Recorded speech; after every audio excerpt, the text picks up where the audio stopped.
مەتۆش ناوی حەمەعەلی کوڕە محەممەد حاجی مستەفای قوربانیە لە ساڵە 1990 لە شار سلێمانی هاتەسە دنیا.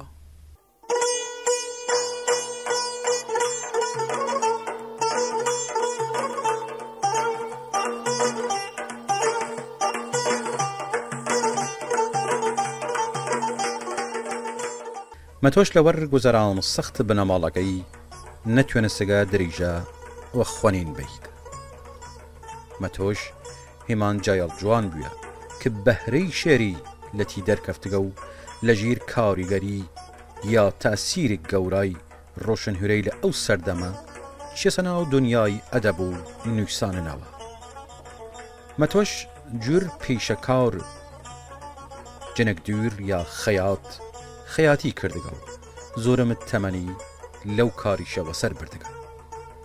ساڵە 1939 یەکەمین شعر بڵاو کردەسەوە. ڕۆژنامە و گۆڤارەی کورد لەو قۆناغە پڕ لە شێرە جوان و بەرهەمە وە قیمەتە ئی شاعرە بەهرەدارە.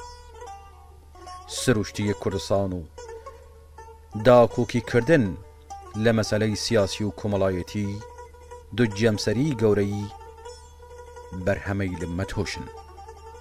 شیوەی شێرە مەتۆش شیوەک تایبەتە کەمان وەختوەل ساکاری و ئاسادەیی خەیاڵ قول و ڕسمە جوانبەتی دەرخستنە.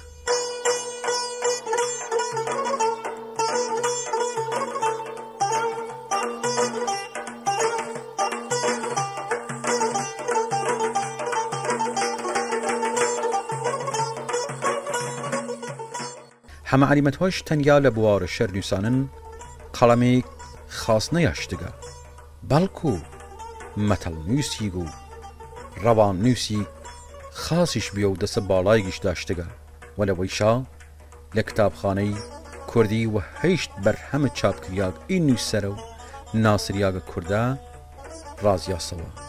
ئەویش لە بەرهەمەیری کە پێک هاتنە لە هەمیشە بەهار ساڵە 1941 دڵوگوڵ ساڵە 1959 سەرگوڵ ساڵە 1961 شیرین ساڵە 1962 دەڵە دوێتەیل ساڵە 1967 و لەوەیشا مەتەڵێکیش داشتگەوە ناو نەریمان چەلەری هات.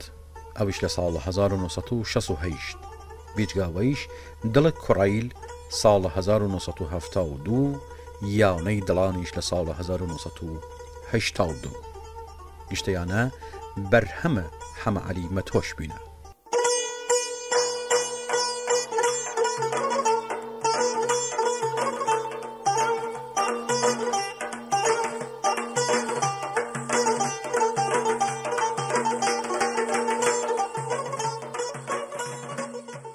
یادوەرەیەک مامۆستا نایب عەبدوڵڵا سەبارەت و هەردووک شاعر مەتۆش و ئەحمەد هەردی شاعر ناودارە کورد ئەوەسە کەوشی ڕۆژێک چەند برادێک بی من دانیشتی من باسە شێر و شاعرەی کردیایە.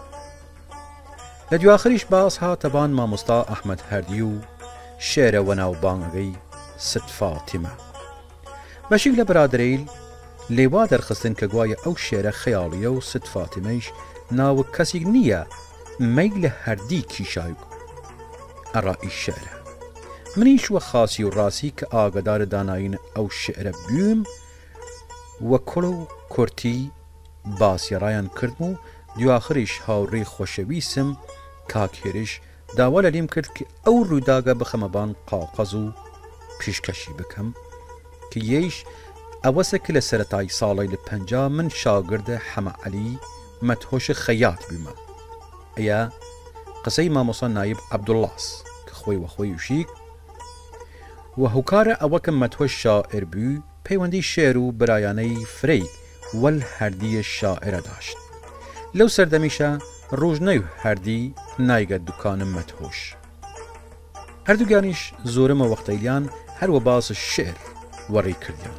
ئیمەش هەفت تا 8 شاگرد بوومن و گوش لە لیان گرتیایمن و پێمان خۆش بوو و تایبەت مامۆستا هەردی فرەوە جوانی شعر خوێندیاگەوە. ئیمە لەزەت فرەیەک لەلی بردیایم لە شێوەی خوێندنەکەی جور ئەوە کەوشن ڕوح کردیاگە وەر ئەو شعرەکە خۆنستیاگەوەی.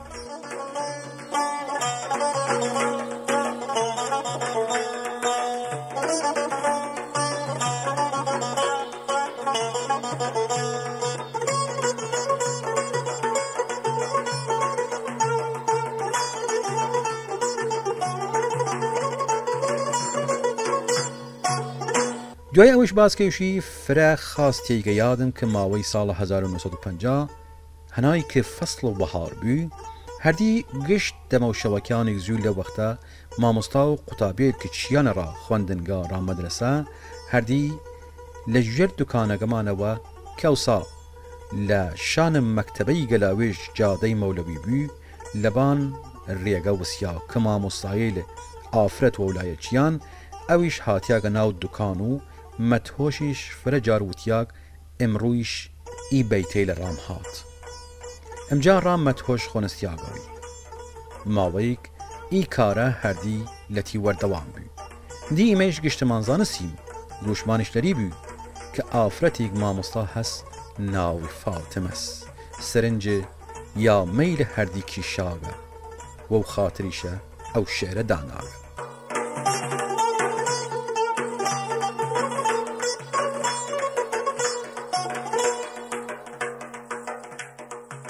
مامۆستا مەتۆش لە یەکێکتر لە شێرەی باس لە دەرد خۆی کردگە و دیارە هەرچەنی ناڕەحەتی و بەدبەختیش دێسەچە و وەلیوەل ئەوەیشا باوەڕ وە ژیان داشتگە و هیچ بیزاری خۆی لە دەست باوەڕ سەخت نیشان نەیاگە هەر بۆ خاوتری شەوتکە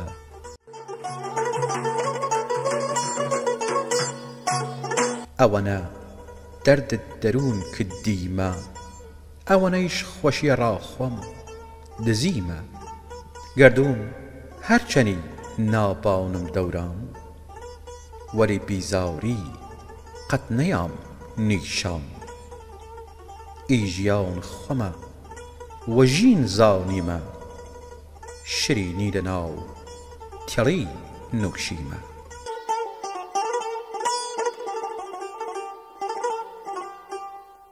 مەتۆش شاعر لە 26 دووە ساڵە 1994 دڵە گەورەگەی لە کوتان کەفت و چیڕیزە شاعرەی نەمرە کوردەوە.